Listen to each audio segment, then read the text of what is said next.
Hello, everyone. Dan Young's here with Jordan Marhefka from HFG Financial Group. This is our second go around of trying to do a recording with um, updating you on markets and just things that are going on around the world. And of course, we have to take on the probably the top thing that seems to be in the news every day is this upcoming election. Um, there's probably not a day that goes by that we don't, as we have meetings with existing clients and clients that are potentially new clients, that this topic doesn't come up. And we've got people on both sides of the aisle, and we just like to kind of bring you some facts and look at some history and take a look at what we might expect or not expect from an upcoming election. One of the things we want to point out is that this problem is not new. When you think about the most important problems in the country today, economically, the economy in general, high cost of living inflation, top conversation, federal budget deficits, non-economic things, government, poor leadership, unifying the country, democracy in general. But let's just take a look at some of comments from some of our founding fathers, because these problems aren't new. The conversations aren't new. Uh, Thomas Jefferson, the U.S. Central Bank is one of the most deadly hostilities existing against the principles of our Constitution. Public debt is a public curse, James Madison. Inflation, a gradual tax upon them, Ben Franklin. Distemper of our nation is certainly incurable, George Washington. Democracy never lasts long. It soon wastes, exhausts, and murders itself. John Adams. Boy, those are some comments that you could probably take out of the news today. I think the only difference maybe is that our forefathers were a little bit more articulate about saying them than some of our leaders are today. Let's take a look at the markets for the past many years. Um, I started in this business under Ronald Reagan, so I've got some pretty good history here, but we're even going to go back to Kennedy. Markets perform well under both parties. Very seldom do you see it when they don't, and it usually, or has been since Kennedy, ends in a deep recession. Um, Again, I hear people say, gosh, if so-and-so is elected, it's going to be terrible. Flip to the other side, so-and-so gets elected, it's going to be terrible. Just take a look at those charts. Markets are positive for most all those presidencies. And you can see here the range of market returns across the administrations has been similar. You go all the way back to Kennedy, as Dan mentioned. This chart is showing the 1 year rolling average for the S&P 500. And going back to Kennedy, you can see it goes across the line there, negative 20%. So you can see a lot of the presidents had hit negative 20 as a rolling average, but at the same time, they've hit into the positive 40 as well. You can see that these numbers look remarkably similar. If you're talking Kennedy, Reagan, Biden, Trump, the numbers are pretty similar as far as range of market returns on the S&P 500. The next chart here is really interesting. So this is a hypothetical going back to 1896. If you invested $10,000 in the Dow Jones Industrial Average. So what this is showing here is a couple different scenarios. If you only invested during Democratic administrations, if you only invested during Republican administrations, and fully invested. So you can see here, if you were fully invested during this time, it blows away the Democratic and Republican administrations if you're only invested during those times. So that's why we say it's better to have time in the market versus timing the market. Every election that we have, it's called the most important election of our life. but the market doesn't seem to agree that way.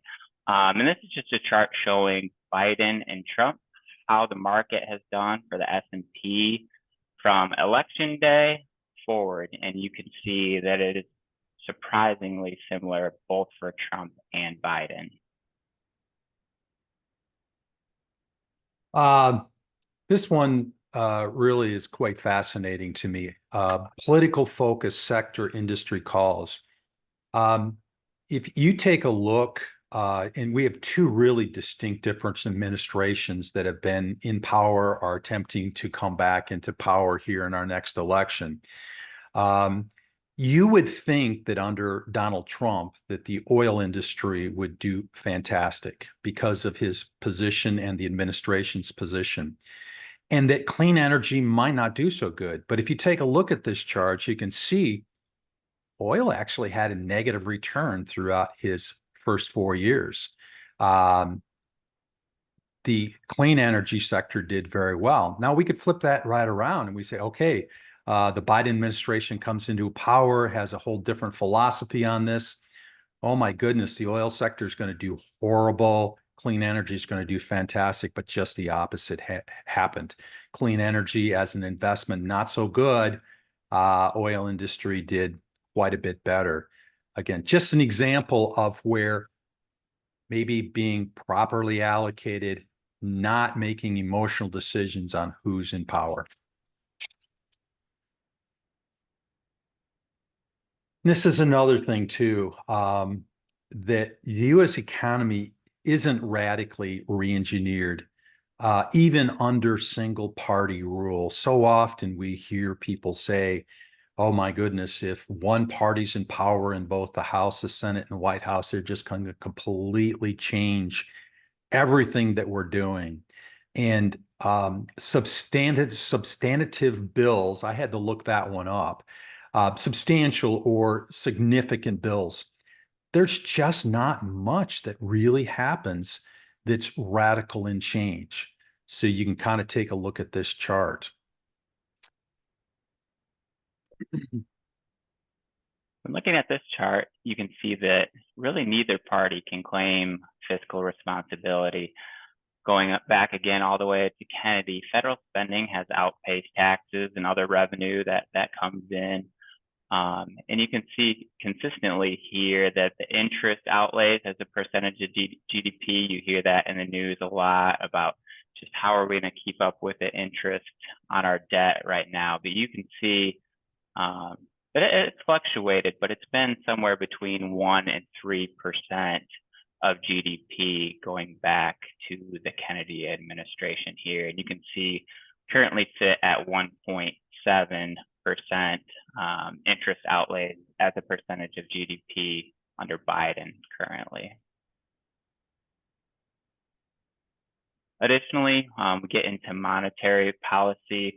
A lot of things when we're talking about the election, it's looking at the executive branch, but it's really the Fed and monetary policy that controls a lot of our financial conditions. And this is just looking at financial conditions with the S&P index during different easing conditions. So just talking through the risk-free interest rate. So I know we've talked about a lot about interest rates even in our previous videos here. The exchange rate, credit spreads, equity valuation. So a lot more to do with the market and monetary policy than who is the president in office currently.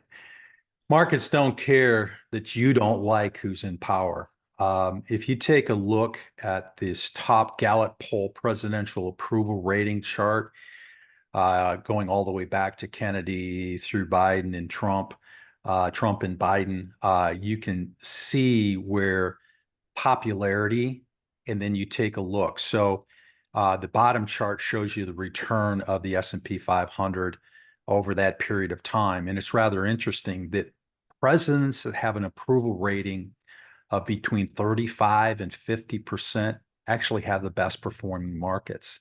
Those with over 50, they do okay. So again, it doesn't really matter whether you like the person who's president or not.